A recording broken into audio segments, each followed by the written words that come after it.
Welcome to the Fit Girl Magic podcast. If you are ready to find your inner magic, develop great habits, and a rock steady mindset to feel confident, comfortable, and fit in your body, you are in the right place. I am Kim Barnes Jefferson, and I'll be giving you weekly doses of health, fitness, and life tips sprinkled with humor and real talk. If you're ready to be consistent without the stress of perfection, magic makers, it's time to slip into your favorite pair of PJs, grab some coffee, kick back, and listen to today's show.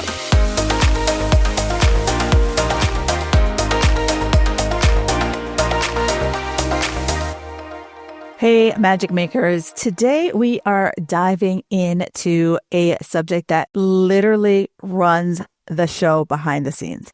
I'm talking about your gut. I know so many of you have heard all the things about gut health, microbiome, all of these things that are terms that have been thrown out to you. And I am bringing on the amazing Megan Hopp. She's a nurse practitioner and a functional medicine consultant who's here to talk all things gut health for women. And if you've ever felt bloated just looking at food or wondering why your hormones feel like a roller coaster, or, you're tired of hearing the term, just add more fiber and you'll be fine, this episode is for you. Megan is going to break down the gut hormone connection. We talk about food sensitivities and really give you strategies to help get your gut back on track. So you also hear some of our personal stories and frustrations with traditional healthcare and the simple shifts that you can make right now that is going to make a huge difference. So grab your favorite cup of coffee or that one drink that you swear fixes everything, and let's get into it. All right, Magic Makers, another iTunes review of the week. This one is from Emmy Roberts 24. She says, Kim is the queen. She is fierce, funny, and smart as a whip. Kim embodies what it means to be a life coach by offering so much more than diet and workout tips. Whether you're a gym junkie or just beginning your journey, she helps you see that living an all-around better lifestyle is not only attainable, but something you can strive for. Regardless of your age, Kim is a tough love friend you need to kick your butt into gear. She said something recently that resonated with me. No is a complete sentence. You don't have to explain your boundaries to justify them to anyone. Let that sink in. 5 stars always. Thank you, Miss Emmy Roberts. Yes, that was a game changer for me. When I first started in this fitness journey, I was double dipping. I had a corporate job as well as fitness, and it was really hard for me to say no to clients. It was really hard for me to say no to my boss because I needed the cash. But I was getting burnt the F out. And so I finally had to come up with my boundaries and finally have to say to myself, you know what? It doesn't work for me to work out in the morning. I just can't do it. And now I don't really hop on the phone with a client until at least 10 o'clock in the morning. I need that warm up time for me. So I really want you to start thinking and exploring your boundaries. I've done several podcasts about boundaries, and please listen to them if you're someone who's like, I need some boundaries in my life. Thank you again, Miss Emmy Roberts. If there's anyone out there who would love to share a iTunes review and you're like, I don't know how to do that, reach out to me. In the bottom of this podcast, you will find out how you can reach out to me for social media, and just shoot me a DM. I will answer them. All right, ladies, enjoy the episode.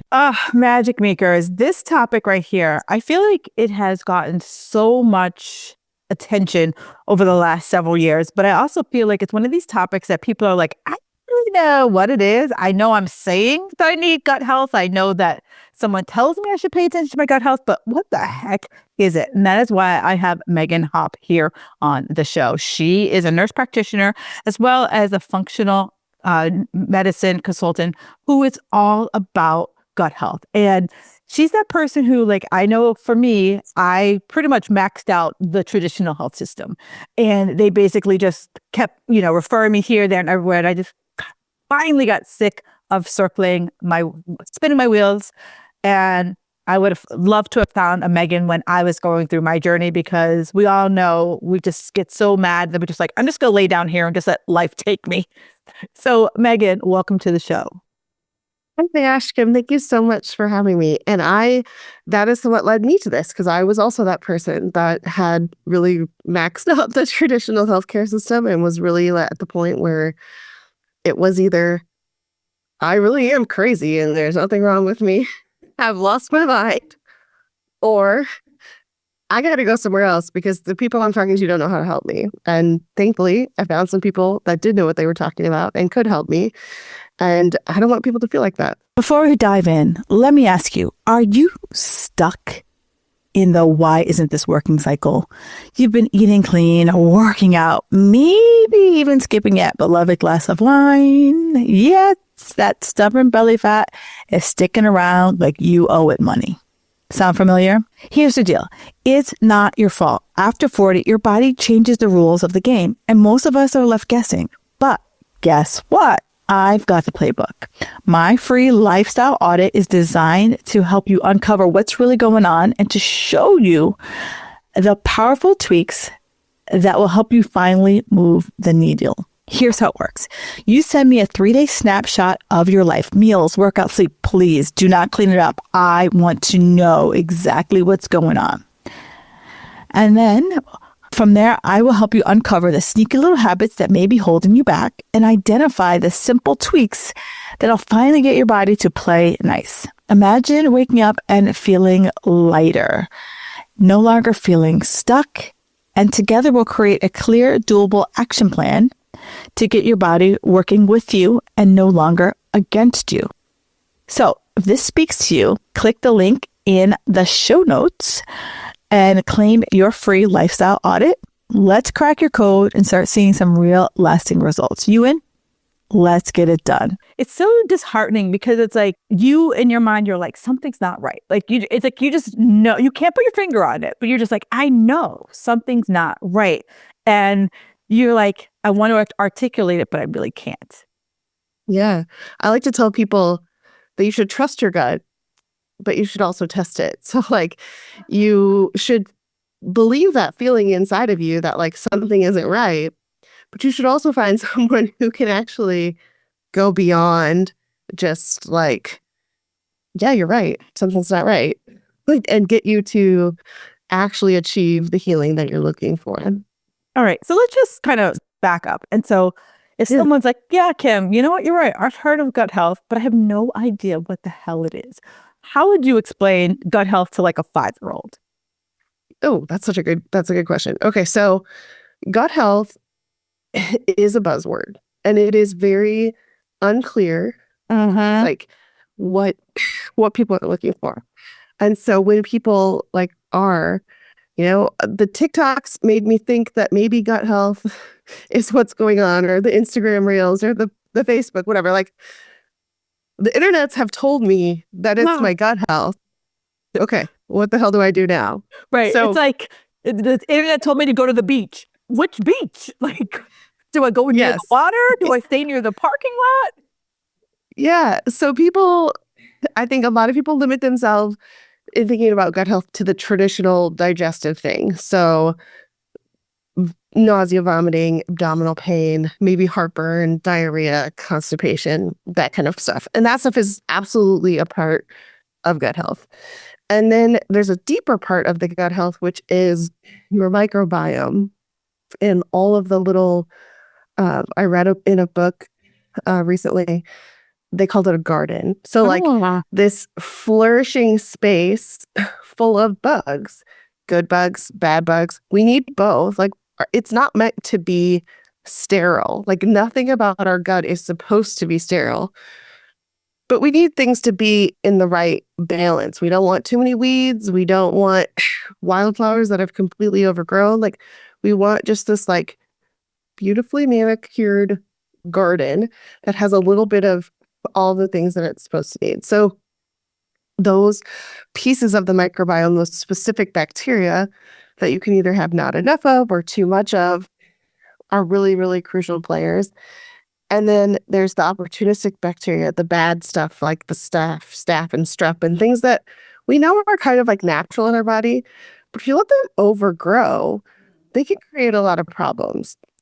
And this is the piece that I feel like for a lot of people, they don't get taught. So this is where gut health moves beyond digestive symptoms. So certain overgrowths of these bacteria, these bad bugs, can lead to the acne, the skin rashes, the joint pains, these other symptoms that maybe people are not going to correlate with being with your gut specifically. Like this is not just a fancy topic on, IBS. Like this is about so many things beyond.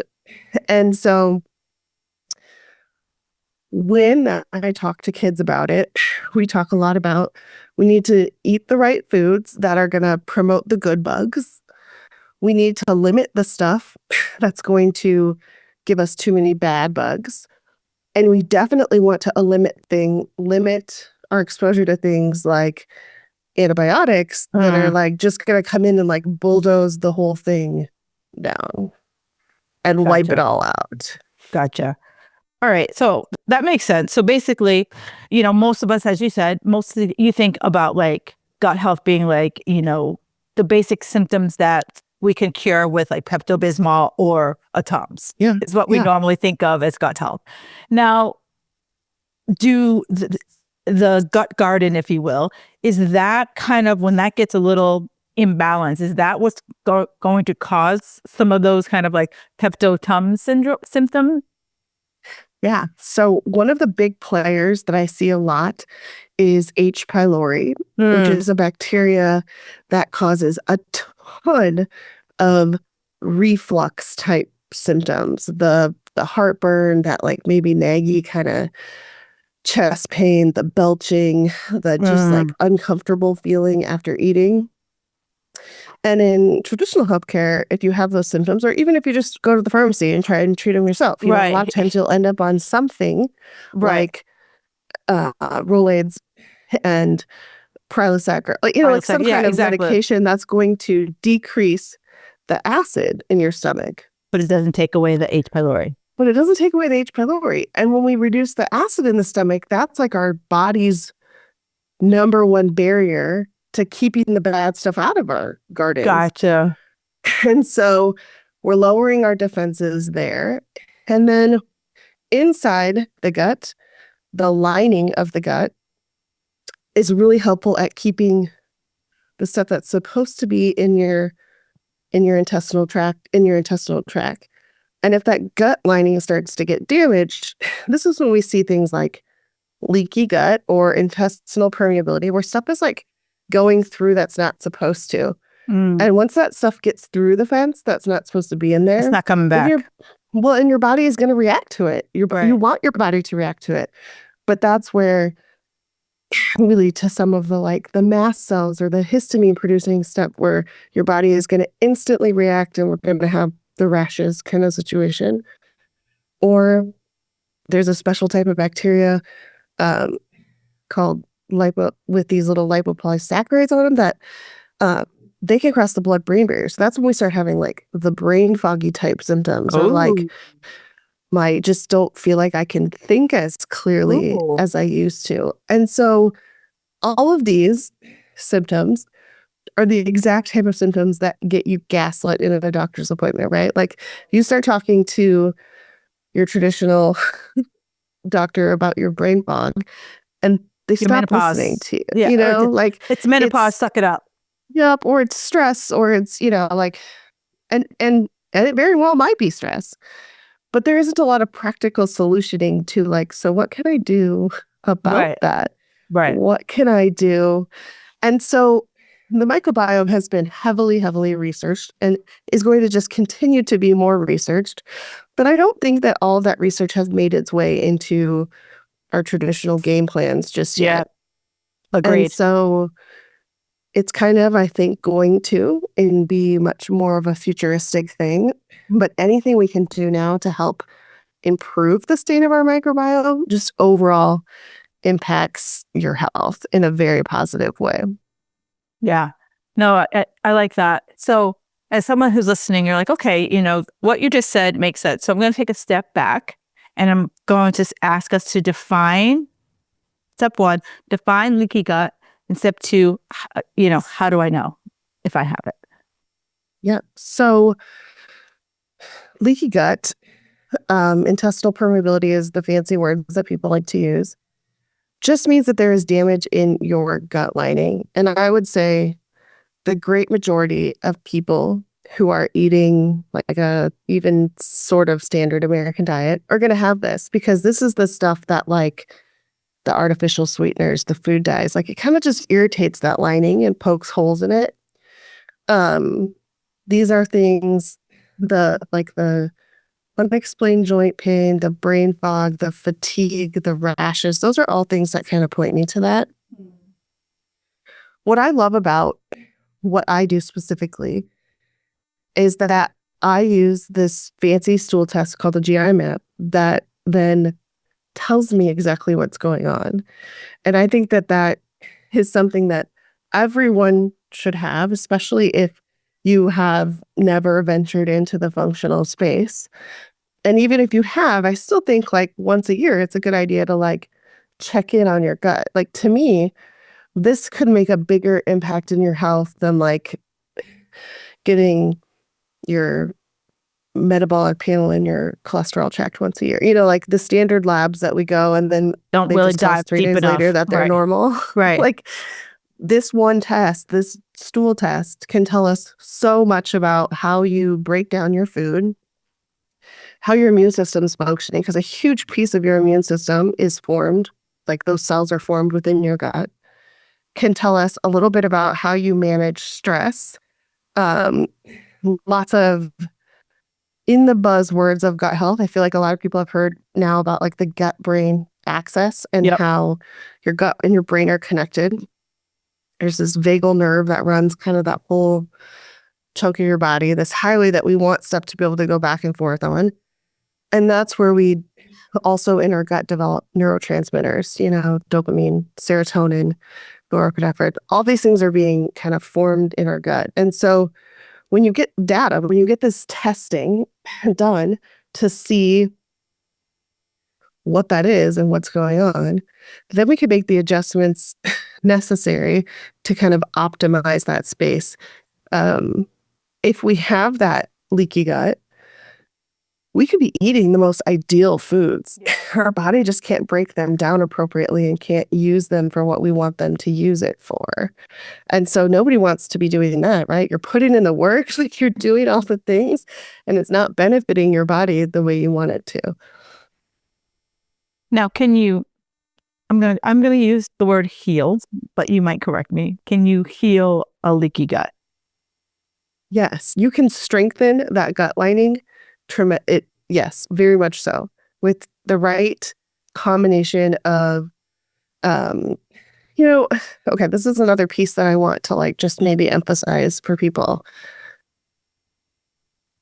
Like traditional medicine, where you can find people who practice on a spectrum. That same spectrum exists in functional medicine, right? And so there is a piece where it's like people just want to swap your prescriptions for a supplement. Mm. And that is not how I practice or how Right. I think it should work. Maybe there's some strategic supplementation that could help you get where you want to go. But ideally, I go after the much bigger things, the full nutrition, the lifestyle. You Right. know, like if you are, I recently had a client who, the way that their lifestyle was set up, they were constantly, they had, you know, 2 different school drop-offs. They had to drive here, drive there. Everywhere they had to go, they had to be there at a certain time. You know, if you've been a mom to make it to pickup on time, you know what I'm talking about. Like Right. that just like extra layer of stress to your day of like, Right. You're like, I got nothing 10 can minutes. go wrong for the next 10 minutes because I must leave on time. So if you're doing that to yourself multiple times a day, every day of the week, like that level of stress is like, there is no supplement that's going to get us beyond that, right? So we have to be willing to kind of put in that work and do the bigger picture stuff to build up a nervous system that's resilient and is able to stay regulated in the craziest of times. We have to be able to have robust nutrition that is a very diverse in our fruit and vegetable intake and can, you know, help keep those good bacteria, those good bugs in the garden kind of happy. So yeah, I think that there is a ton of shifting that can happen to make your microbiome happier. Um, and I absolutely think that people can heal. And I think the number one reason that people do heal is that they believe that they can heal. And then they find someone who helps them take They the find a steps to do Megan it. and Yeah. Yeah. no, I like that because you're right. You know, there are those, and that's why you're on the show, because you're not one of those. There are those functional folks that you go out there and you leave with a armful of supplements and you're choking down pills like you got 10 weeks to live. And meanwhile, if you started by saying, okay, you're eating McDonald's and you're drinking coffee like a fiend and doing all these things, how about we start pulling some of this back to see if that might give you some improvement, some relief, and then we can start flushing in some of the wholer foods and so forth. Yes. And like you said, And if I'm always like that mom who's the last mom in the pickup line every single day, or my kid's the last person running in before the door shuts, like that's going to add up to all the things.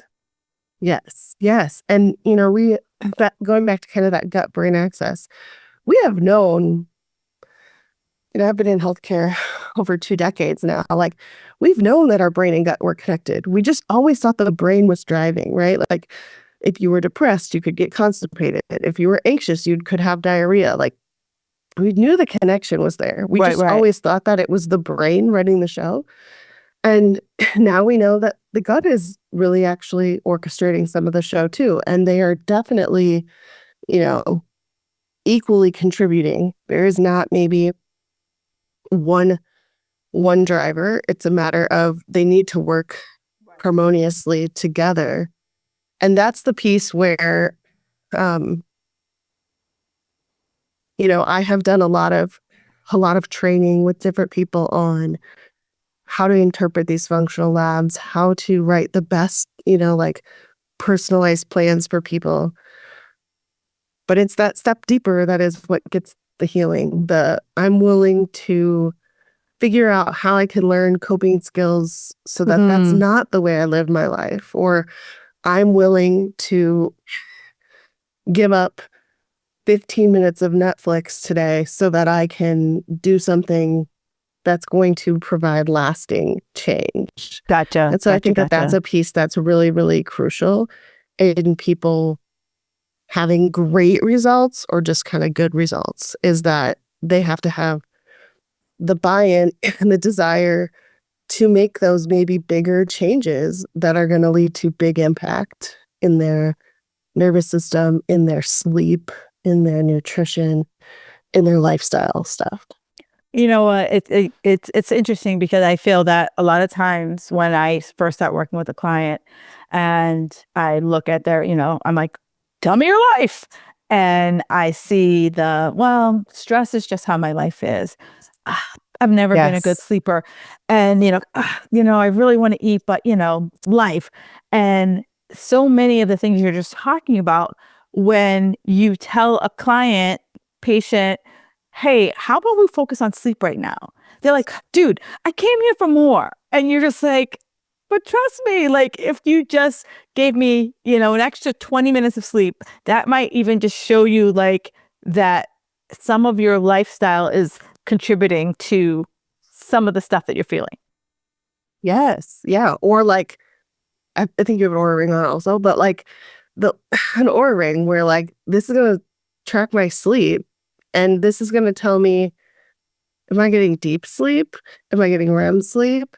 Like, am I, there's very few people in the world, and my husband is one of them, and it's annoying, that can sleep for 6 hours and still get 2 hours of deep sleep. Like, yeah, that rare bird. And, most people are like, oh, I can get by. Well, it's like, show me how, like, that's until great. Great. If your husband's that rare bird, but I want to see you not be that rare bird. Let's see what happens when you do put on an Oura ring or some type of thing to track your sleep, and just tell me how you feel. Because like most people also don't know what good feels like. Yeah, for sure. And so like when you that's the reason why I bought my Oura ring, is because I was like I told myself this year was the year I'm focusing heavily on my sleep. And there's a marked difference between when I get 7 hours of sleep and when I get like 7.5, 8 hours of sleep. There is a marked difference. And I'm like, and once you feel that 7.5, 8 hours, Yes. you want it. You're like, Yes. you're gonna protect it like a freaking mama bear, like to get that sleep. And so I really I think most people discount because it's sleep, right? So it's hard, but you know what I'm saying by it's not. Yeah, well, we're conditioned that that's not productive, right? Yes. Like rest is not productive. So this is our last priority. Like, I'm coming here to make my life easier, and you're telling me you want me to sleep more. Like, that's not going to make my life easier. Is the first initial jump that people are going to make. Like, well, actually, if you wake up really, really rested, you will be shocked at how much easier your life is. If you stop drinking caffeine all day long and you get an hour and a half of deep sleep instead of 20 minutes of deep sleep, you don't even have to sleep longer. You're just getting higher quality sleep. Such a game changer. Such a game changer. And it's, the convincing part of that is just you think I've tried to sell them swampland in Florida. No, I hear you. But that's where I love the power of the GI map, because now I have data. I have data that I can show you that says, you didn't tell me necessarily this yet, but I can see, based on your patterning, you are completely overstressed, or you don't sleep well, or I know you're not hitting your fiber goals. I know, that we're not getting enough protein, because protein is one of those things that keeps that gut lining nice and strong and tight. And so sometimes that can be a helpful piece for me to help move those dials. But it ultimately comes down to, are you willing to live that different life? Are you willing to make the sacrifices to learn the ways to be different? Yeah. And, some people aren't always there yet. And to just be totally frank, when I was at the peak of my health journey, I wasn't there either, right? I would have also told myself to shut up.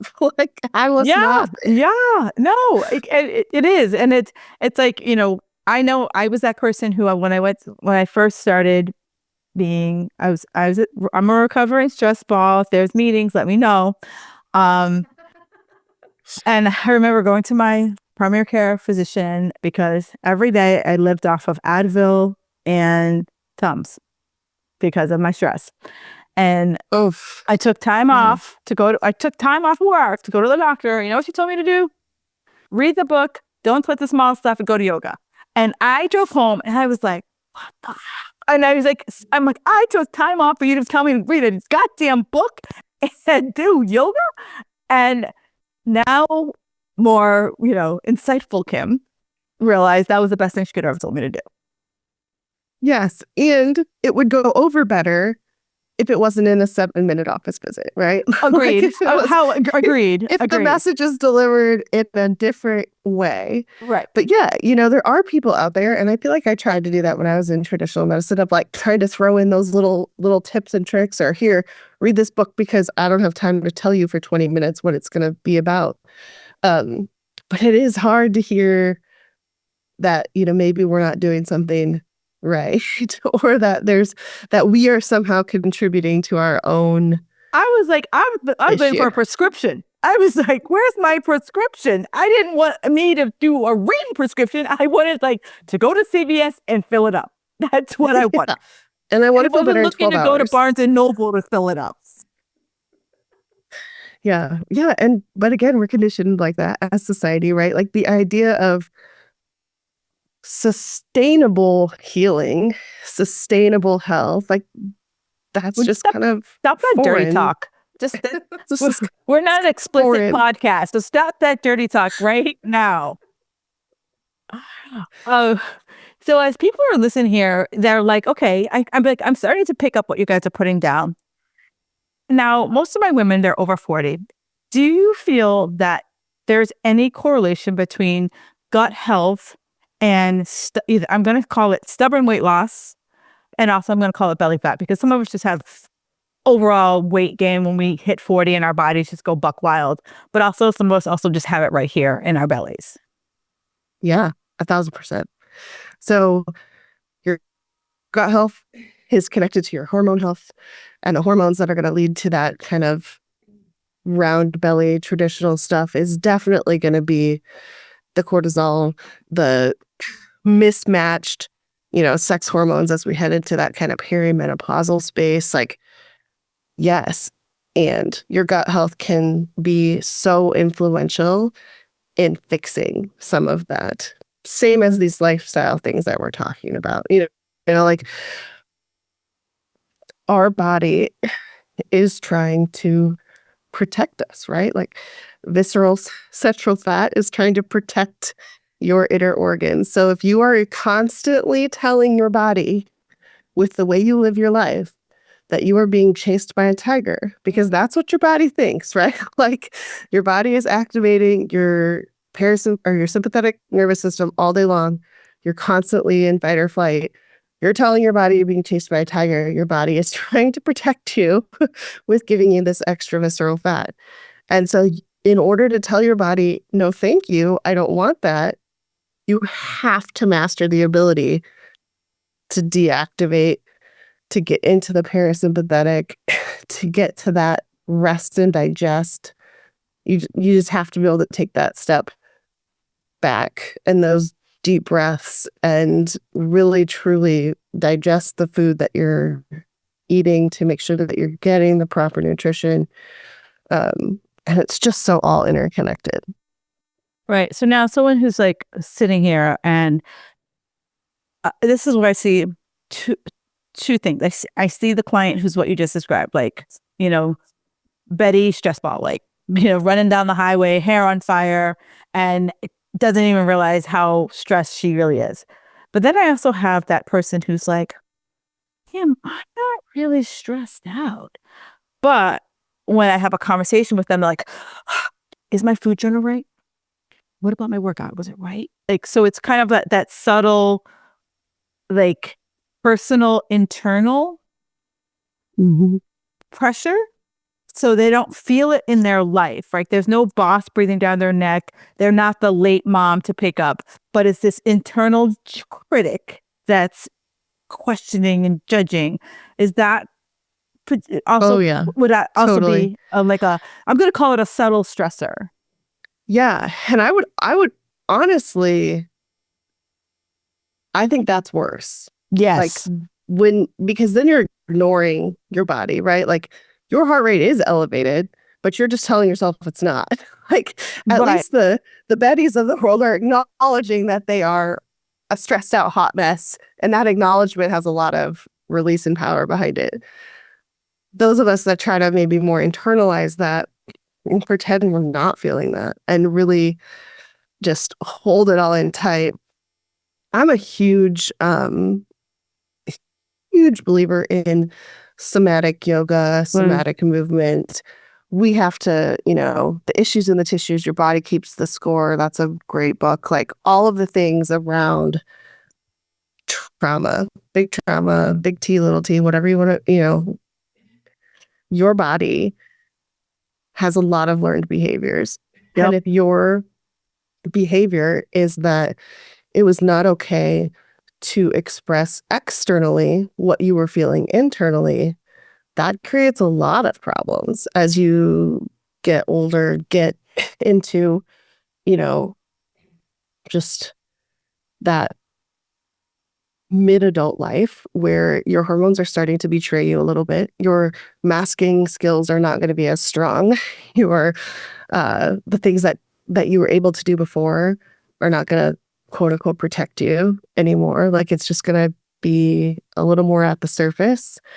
And if you haven't dealt with those demons from whenever they were, that's going to create internal stress. That's a huge piece of resolving what's going on.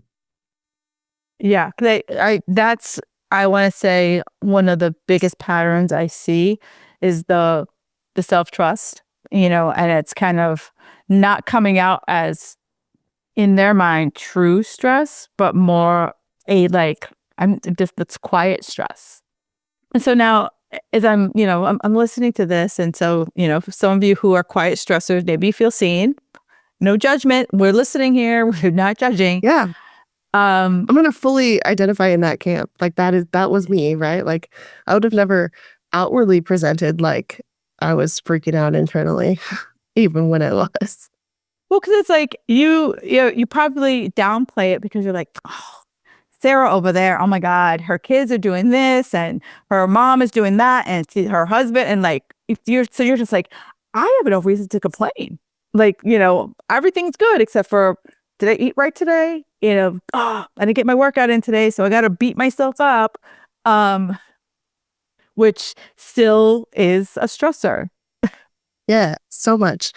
And I don't know, I feel like as women, as moms, again, we're conditioned for that. We're taught that you have too many things on your plate today. The easiest things to take off are your things, right? Absolutely. So instead of trying to convince your partner that it'd be really awesome if they picked up the kids from school because you need that time, instead you just pick them up from school and take your workout out so that you don't have to have the conversation, make the changes, worry about somebody forgetting. Like, I'm going to solve my own problems, and I'm going to the simplest path to that is I'm going to do it myself. Right. I'm just going to pack on yet another backpack of crap that I don't need to carry because I'm like, I don't want to have the awkward conversation. Or now I have the also emotional tax going on because I asked Megan to pick up my kids. Did she?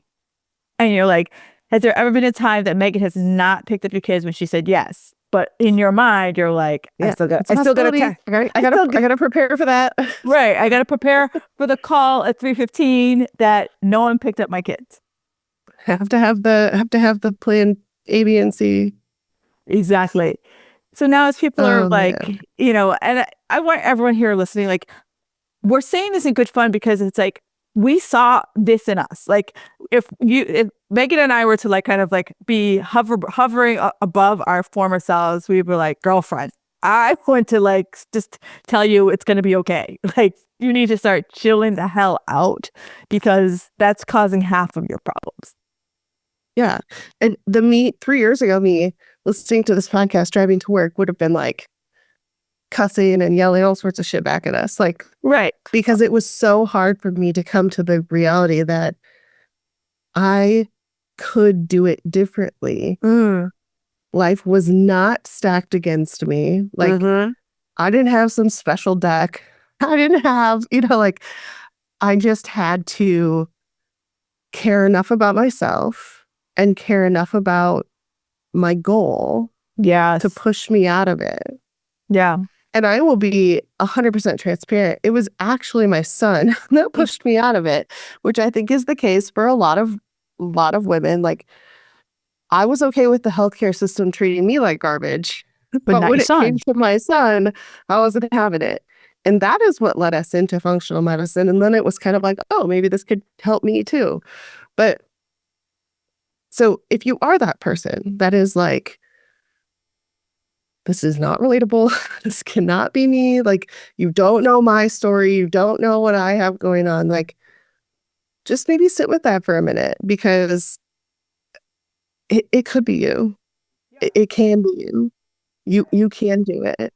I distinctly remember screaming one time, like, what does it mean to do the work? Like, everybody keeps telling me to do the work, but what does that mean? What does it mean? Right. I didn't understand what that meant to take those first steps towards self-love and self-trust and how massively my life could shift if I did that. Yeah. You're right. Because I feel like you hear those, I'm going to call them like buzzwords, like do the work, enjoy the journey. And you're just like, that is as relatable as like, remember like in the like early 90s they had those like big posters and they had like those like, achieve more with the team, and there'd be like some like, inspirational picture. Like that's what I feel like those words are for some people. But again, if you're listening to this and you're kind of like, it's caused like a little bit of an earmark in your brain, that's a sign. I will tell you, when my doctor told me to read that book, I don't think I've ever read that book, but it was an earmark. It was an earmark in my brain that, okay, maybe I was taking too much on. Did I stop immediately? Oh, hell no. But no, it it's was not that easy. It was a whisper. It was absolutely a whisper that kind of started me kind of like, maybe she was onto something. But right now I got shit to do. And I continued on it for a few more years before I hit my brick wall. Yeah. And I think that is an important call out, and something that I definitely learned from a podcast along the way, of like those things that trigger you, that like make you that mad, like they're making you that mad for a reason. Right. You're being And called on your there's stuff. And who likes that? It's probably okay to just like sit with that a minute and figure out why that feels so triggering.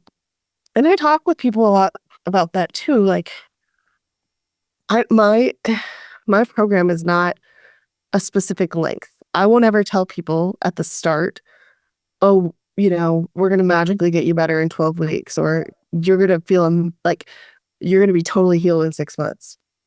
I can't know that for you. Like that's not a guarantee I can make someone. I can guarantee that you will feel better than you feel now. I can guarantee you forward progress if you're willing to put in the work. Right. But everybody's journey is so different. And, I am not certified in trauma-informed care, but I try to incorporate trauma-informed care as much as I can as someone who's not certified, because there's just so much to people's lives that we don't know or maybe see. And that if they have lived in that environment their whole life, they don't even know that it's No, they don't know that it is normal. Yeah, or exactly. that it's harming them in any capacity. And so my biggest thing is always just, let's try to do a little bit better. Let's try to make some forward progress. We have McDonald's for breakfast on our way to work 6 days a week because literally that's what we feel like we have time for. Cool. Can we just do it like 3 days a week? Can we try something else on those other 3 days? Like, how can we meet you where you're at? How can we bring you a little bit more healthy and get you to where you feel a little better? Because the you that starts to feel better is way more motivated than the you, if it was like, you have to give up all your caffeine, you can never have caffeine again. Like here's your like, stop doing list. I don't think so. Right. It would like run from the building. Yeah. Yeah. And so I think what you're doing is so amazing, because it is important to acknowledge to women, it is harder after you're 40. Mm-hmm. It is harder. But it is not impossible. And it's not the like generic brush off that we tend to get, from medicine, of like, you're on your own now. Like, right. This is uncharted territory, and you're 40 now. Good luck.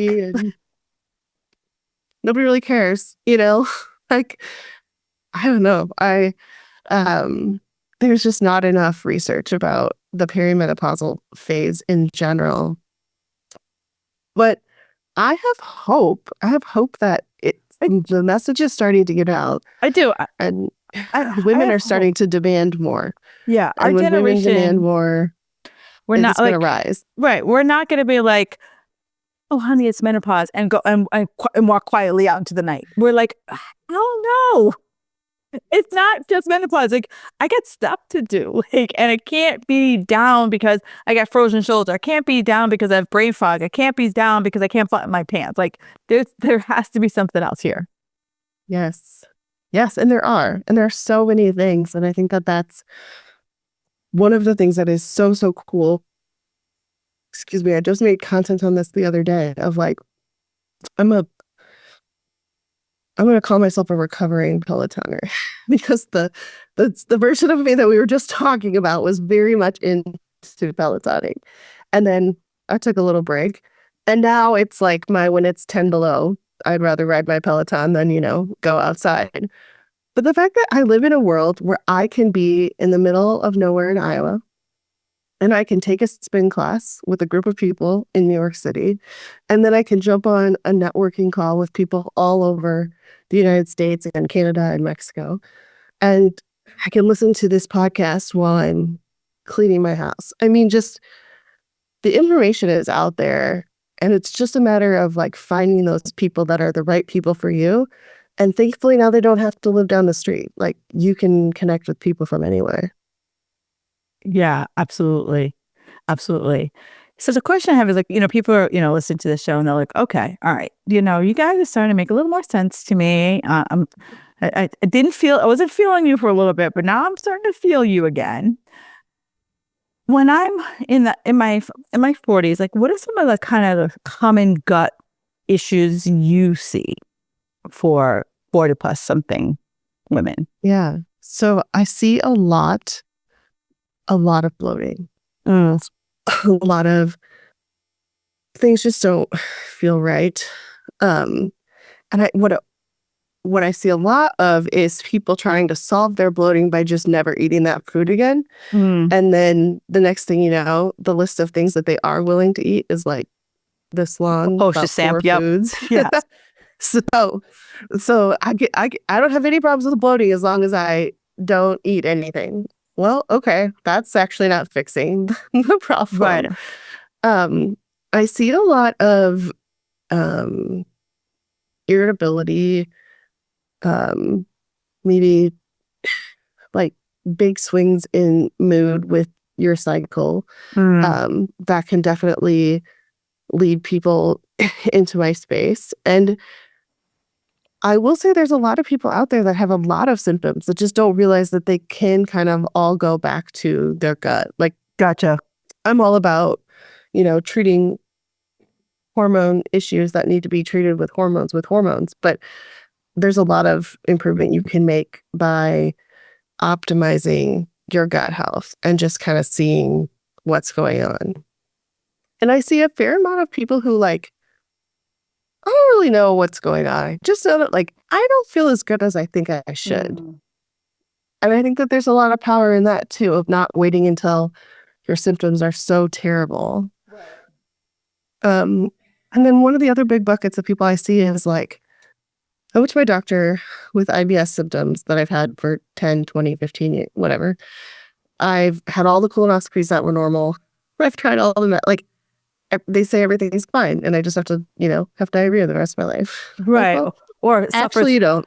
or struggle through constipation, having the periods of hard constipation, diarrhea, or hey, today's normal. Okay. Yeah. Yes. Yay. Woo.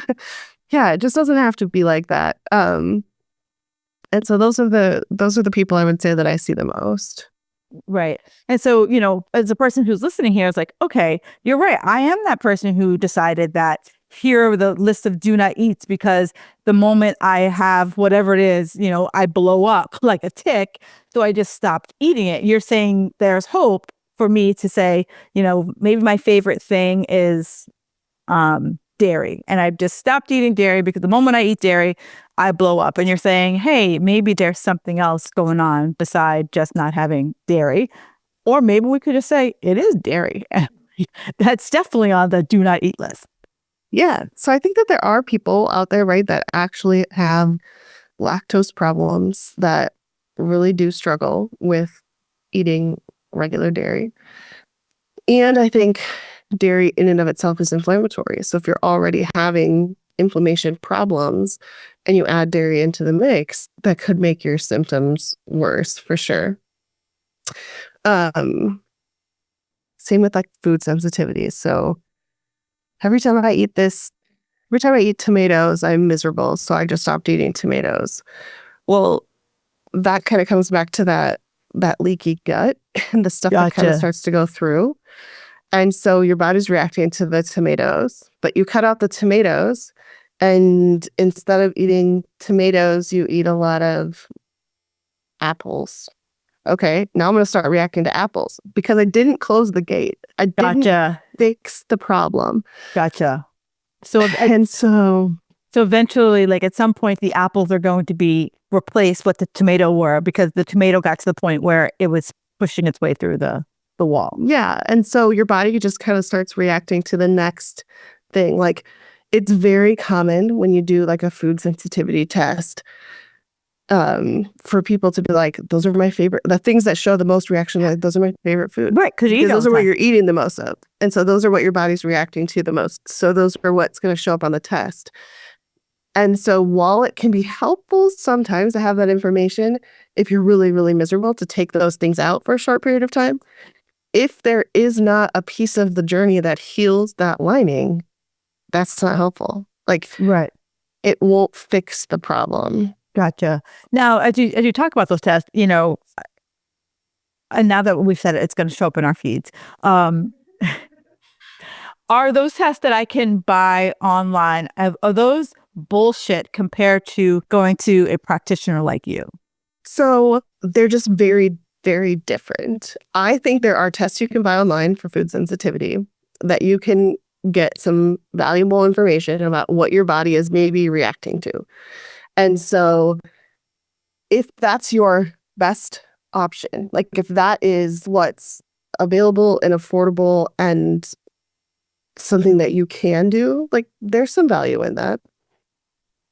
But it isn't a solution. Like it's a Band-Aid. It is a temporary relief. Even so, the GI map is my favorite stool test.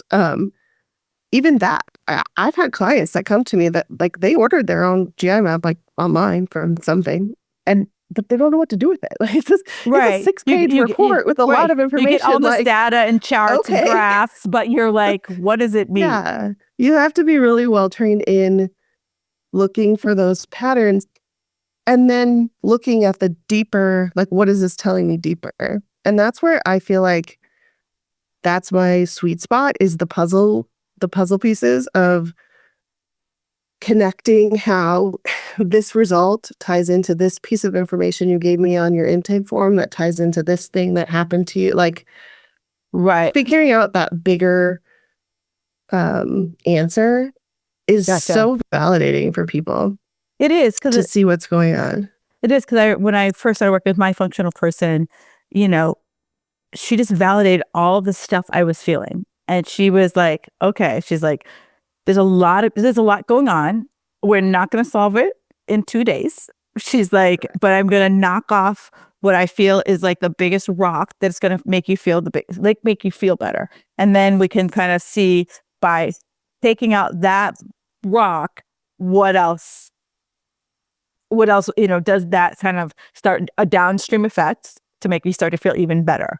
So I think for many people listening here, what you just said is like, sure, if you're eating salmon and nuts and broccoli all the time, of course that might pop up as a sensitivity because your body's like, that's all I know how to process.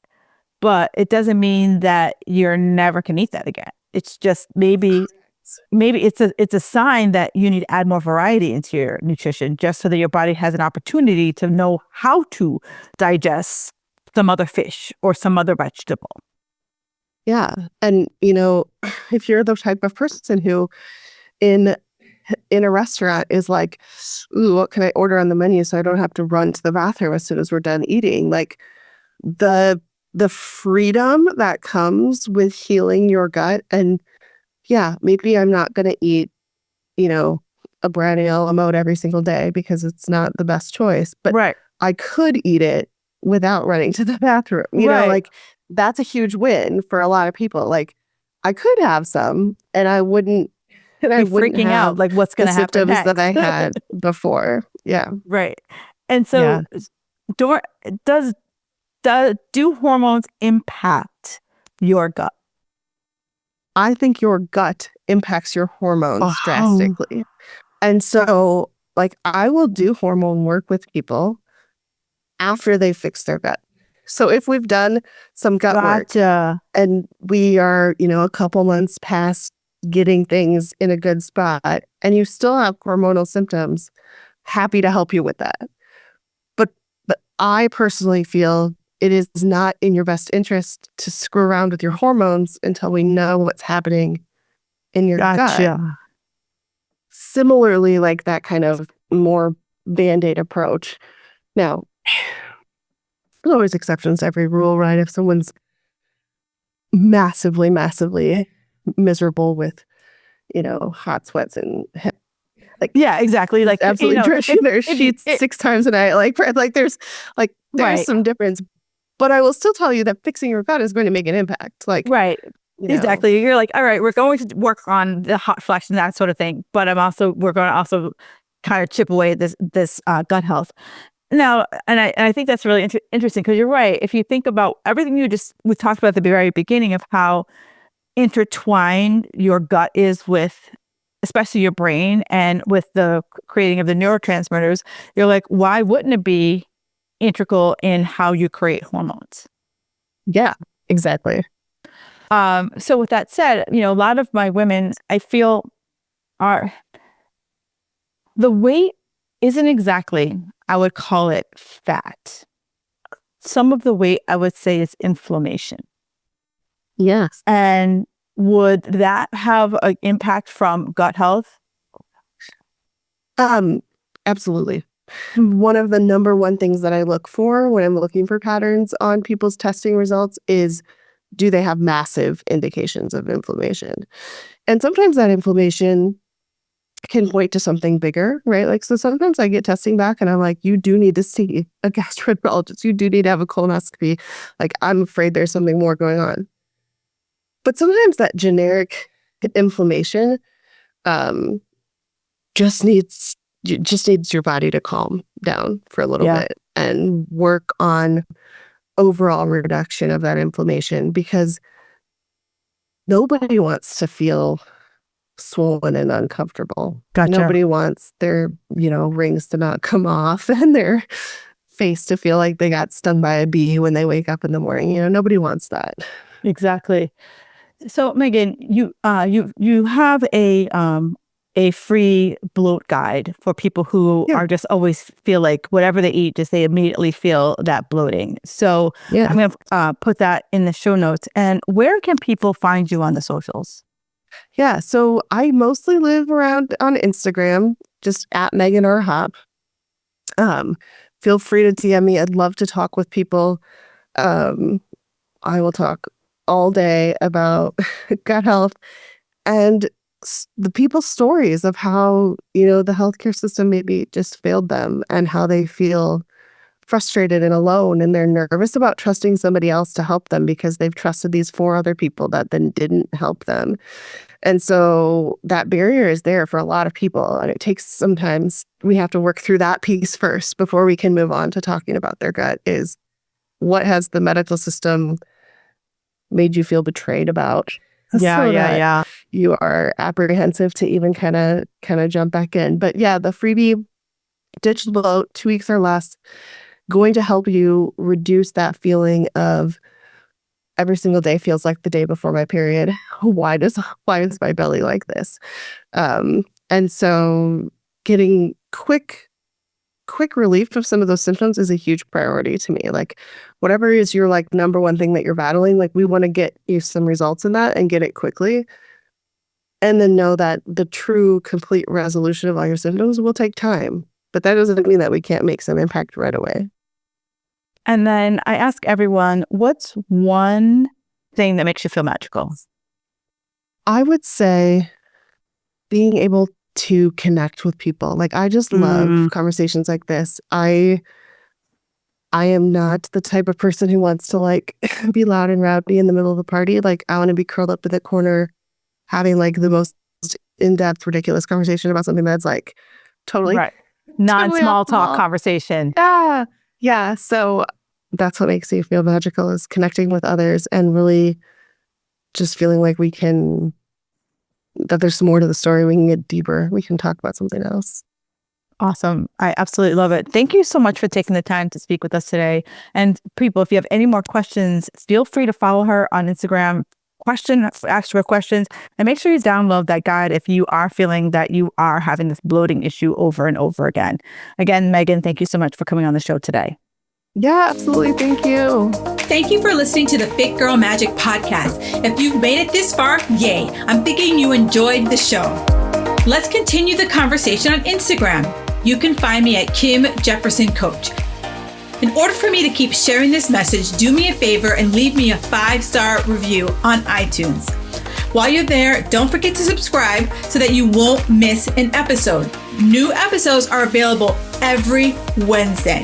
The Fit Girl Magic podcast is intended to provide you with tips, tools, and strategies that will help you make better decisions about your health. I really appreciate your feedback and your support. Thank you so much.